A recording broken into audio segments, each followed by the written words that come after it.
This is Power 98.7. And now you're listening to Power Talk with Mbuyiseni Ndlozi, 9 a.m. to midday, taking your calls on 0861 987 000.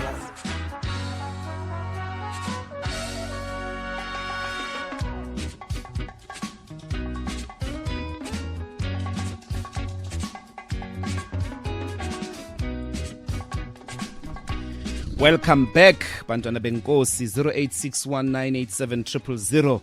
If you've got any thoughts this morning, please do call us here on Power Talk, 0833037093. It's our WhatsApp line. You can send your voice notes through. We've just had a conversation with the Minister of Health indicating that PEPFAR's withdrawal, PEPFAR is the United States aid money, that their withdrawal is not going to affect, in the dramatic sense that it's been described at least, our HIV and AIDS healthcare program. However, he concedes about the rest of the continent and how that is going to have a dramatic effect on our healthcare system. And there hasn't been any either continental or regional program or programmatic response. Yes, that's Ntate Aaron Motswaledi. Ntate Aaron Motswaledi is a medical doctor, Bantwana Benkosi. 0861987000. There is a young man called Pieter Kriel, who has been very vocal, 21-year-old, against the program by AfriForum in relation to the status of Afrikaners as refugees in the United States and that they must go to the US. We've invited him here on the show to brief us about his views as a white young man, an Afrikaner. Very important. How are you, Mr. Kriel? Dr. Ndlozi, thank you very much for having me on your show. It's a privilege Yeah. to speak to an intellectual such as yourself. Thanks very much. And just a basic introduction for the benefit of our listeners of who you are, where did you grow up, and before we go into these views that you hold, does your family background include farm ownership or any properties? Where did you go to school?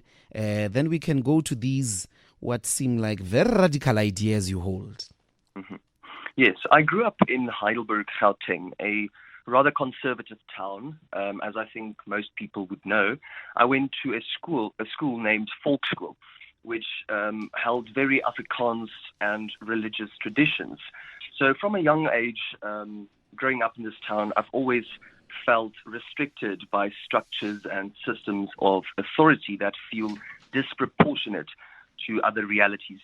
And I started questioning these structures, whether that be advocating for black kids, African kids, to have the right to wear African hair, Afro hair in school, or whether that be speaking or being educated in your language of choice, whether that be isiZulu or isiXhosa or whatever. And I got a lot of backlash for that during high school. And I think I was afraid to start speaking out. But last year, I started speaking out on TikTok, and my support grew exponentially this year when I commentated on the Afrikaner refugees, if they like to call themselves that. And I got a lot of backlash for that, which I do not mind, because that means I'm aiming in the right direction. And your parents, firstly, that school you just mentioned, is it a public school? Yes, it's a public school. It's a public school. And the status, do you guys have a farm there in Heidelberg? My family? Yeah. No, we don't have a farm. No. So, class status of your family? So I'm aware that my grandfather on my father's side had property. If I'm not mistaken, it might have been in Ottersdal prior to 1994. But after 1994, they moved to Heidelberg, and they settled in Heidelberg in town. And neither my dad nor my mom owns any kind of property. My dad lives with my grandmother, who's in her 80s, so he takes care of her. My mom takes care of my brother. She lives with my stepdad, who has passed away's family, on their small holding, but she does not own the property. And are your families members of AfriForum by any chance? I think my dad might be a member. Well, why don't you know for sure? Well, the thing is, me and my dad, he always supports me in the endeavors I take in. Right? He works for the municipality. He works for the African National Congress. So growing up in this environment, he's always contested African national views, right? Because to him, that has not been the norm. But growing up, he allowed me to endeavor into free speech and free thought.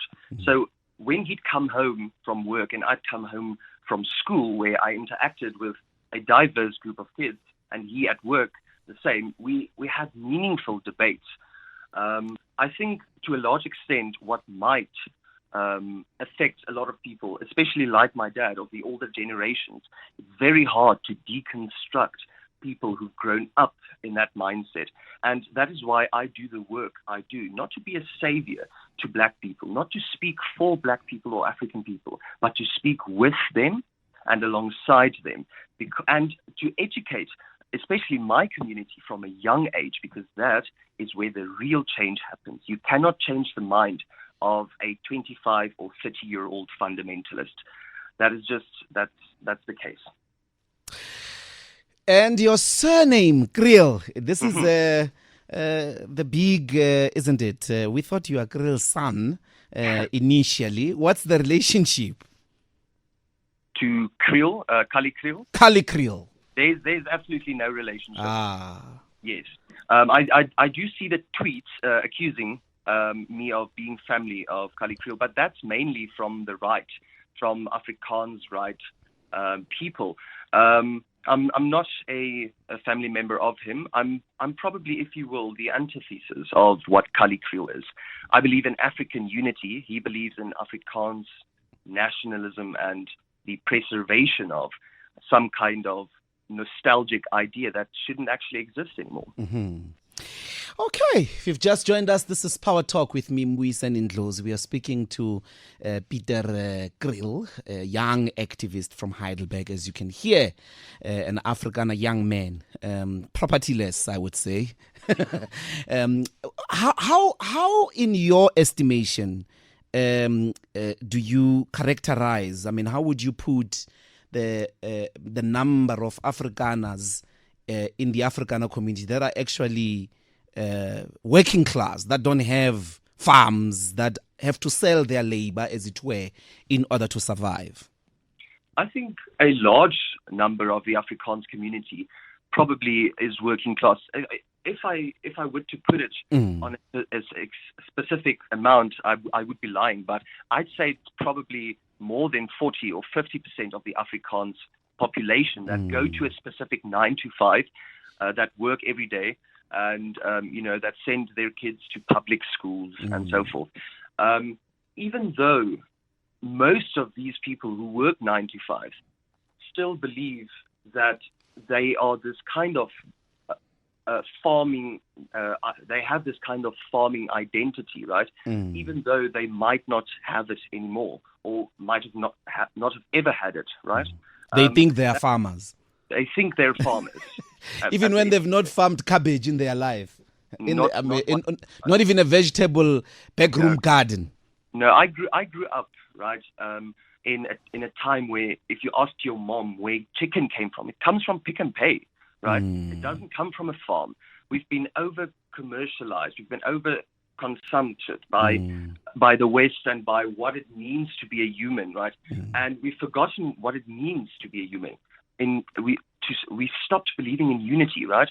Growing vegetation and sharing it with your community, because that is what it means to have Ubuntu, right? And the Afrikaners fleeing the persecution what they call persecution. They don't have what most Africans call Ubuntu, because you cannot protect Afrikaans identity whilst being in exile. Okay, take us through the major points then of the open letter you authored around this question of the United States giving or granting refugee status and the departure of the first group of 49 Afrikaners. Yes. See, when I saw what was happening, I immediately felt sad about what I saw, because to me it is the definition of persecution has always been solid. It's people fleeing war-torn countries, fleeing persecution, either politically, religiously, economically, or so forth. But when we look at people fleeing Sudan in the last few years, or the Congo, these were people that really, tried to escape persecution in war-torn countries. People that flee persecution don't line up at the airport. And I criticized the United States government for doing so, because this is the fastest fast-track refugee program the United States has ever seen.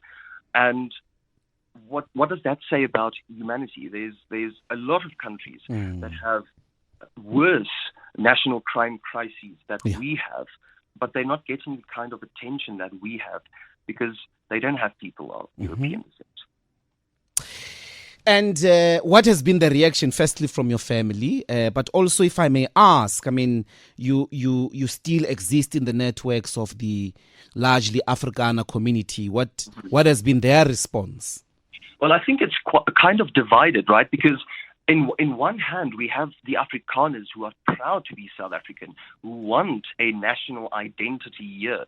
And so I think it's divided, right? Because some Afrikaners want them to go. They don't want them to be Afrikaners anymore, because they see it like a kind of traitor, right? Because why leave South Africa if we have a future here? This is where we came to build the present and eventually the future. But the other half kind of supports this idea. They want to protect Afrikaner nationalism and Afrikaans identity, but they forget that the moment those people left South Africa, they became Americans. Their children will never be South African. They won't speak Afrikaans. They won't have an active Afrikaans community in America, which, let's be honest, even though the African National Congress had and has their flaws, the African National Congress and the democratic government granted the Afrikaans people their right to self-determination as a people in South Africa. And I think it's being taken advantage of. This is Pieter Kriel. We are here on Power Talk with me, Mbuyiseni Ndlozi, 0861 987 000. So tell us about Trump, your take then of this. I don't know, the coincidence of unity, the coincidence of the Trump administration in that fundamentally highly scientific elite in the world, the United States. How come this particular idea of refugee status and all of that, the Trump administration and Donald Trump himself sort of participates in its perpetuation? What's your estimation of that? How did you read that?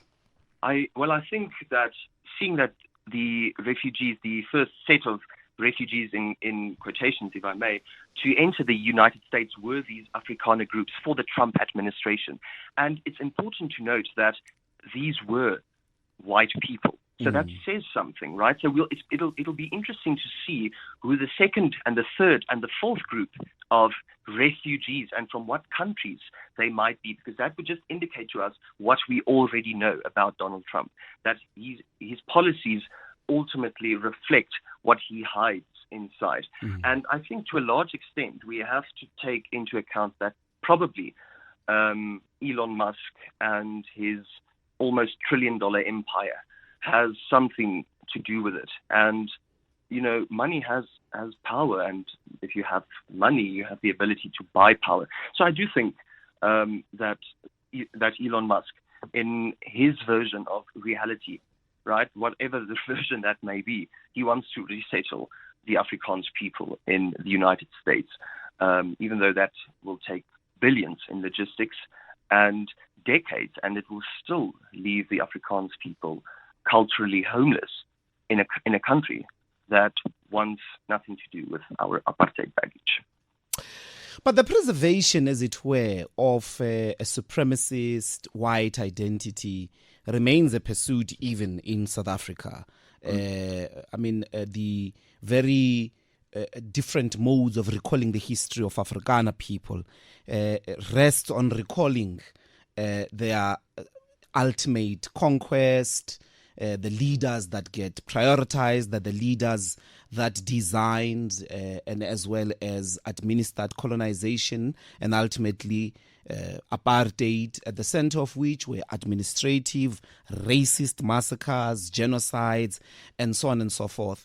It seems to me that the future wouldn't, if it's a future that, in your words, is a human future, would have to almost dispense with such a culture, its celebration, and ultimately fleeing on the basis of its destruction. Absolutely. I think that when colonialization ended and European settlers went back to Europe, they left one thing behind. They left Western philosophy behind. They left Western politics behind. They left Western economics behind. Africa doesn't need refurbishment. Africa needs to be burned down and it needs to be built up in the African way that it was intended to exist. Because let's be honest, once we fix the problems in Africa, which is the mother of all of humanity as well as the world, I think all the problems around the world, like you say, human problems, will become smaller and less of a problem than it is now. Because let's be honest, Africa has been exploited. It has been the center of Western imperialism. And even though the European settlers have left, like I say, they've left the mindset of imperialism in Africans and in everyone in Africa, and that needs to be burnt down, it needs to be deconstructed, and it needs to be built up with humanity, dignity, purpose, unity. But what informs this fear then, in your view, which you speak about, the fear for equality? Why are white people scared of equality? And I mean, we are talking about Afrikaners, obviously, but this is a standard psychotic deep behavior of, I don't want to be equal to black people. And in your view, and it has survived post-apartheid, even including within your generation. I've always believed that there's two types of privilege. You have economic privilege as a white person, but you also have mental privilege. You have you were raised and you were taught to believe for generations. You were taught to believe that your race is superior. Mm-hmm. Your race demands to be worshipped and demands to be at the top.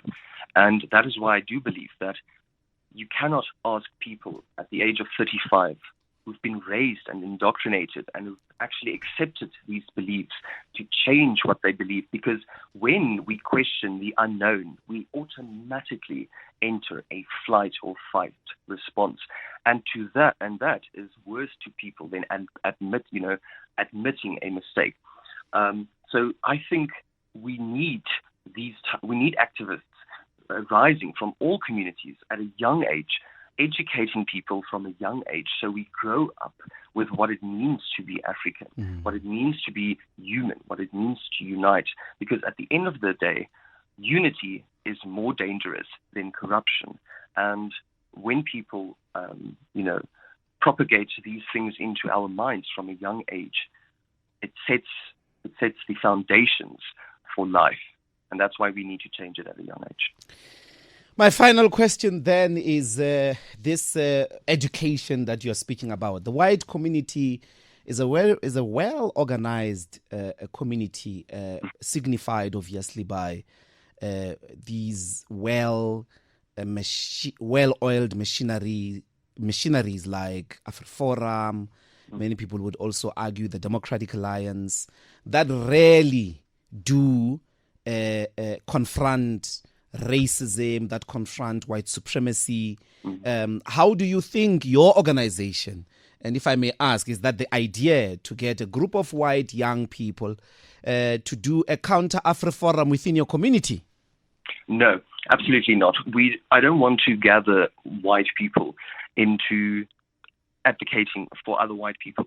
I have always said that I want to create this spark. So when I talk to people, when I go around and I speak, I don't want to be a leader. I don't want to be a president, but I want to ignite the spark in people that reminds them of their human power, their ability that they can do anything that they want to do, even though their communities might have been disproportionately affected in the past. And we need to fix that.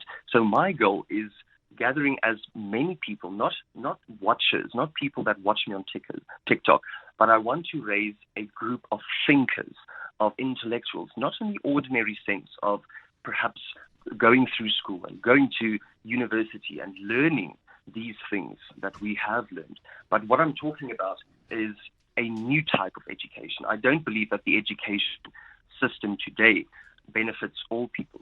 Albert Einstein said that you cannot judge a fish's ability to climb a tree. And even though I do not agree with everything Einstein has said, I absolutely agree with that. Our education system needs to be reformed. And until the CEO's child and the domestic worker's child gets the same education, which has been revised, I don't see equality ever being something materializing.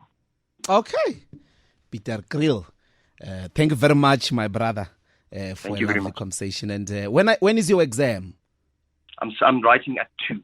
At 2. What are you writing? I'm writing math. You are which university and which year? And I'm writing my math 2022. I'm rewriting a supplementary exam. Okay. To improve marks. I see. Or to actually do a course, right, a bridging course into another field. Okay. Is that with UNISA? Yes, it's through UNISA. All right. Thanks very much and all the best. Thank you very much. Thank you. That's Pieter Kriel. The reality is, comrades and compatriots and Power Family, liberalism is on the drop. Even white liberalism that Steve writes about, it's on a retreat. The conservatives are coming back in Europe, including the Labour Party president in charge of the UK. He's going to close borders. It's a privilege to be in the UK. Conservatism is on the rise, and it is just quarter to returning into European supremacy. From there, I don't know what happens. This is Power Talk with me, Mbuyiseni Ndlozi. We're going to take the headlines. It's 10:30. I see all of you trying to get in. We're going to take your calls before we interact with the award-winning gospel artist, Kallie Kriel. The news are by Nyakalo Tefu.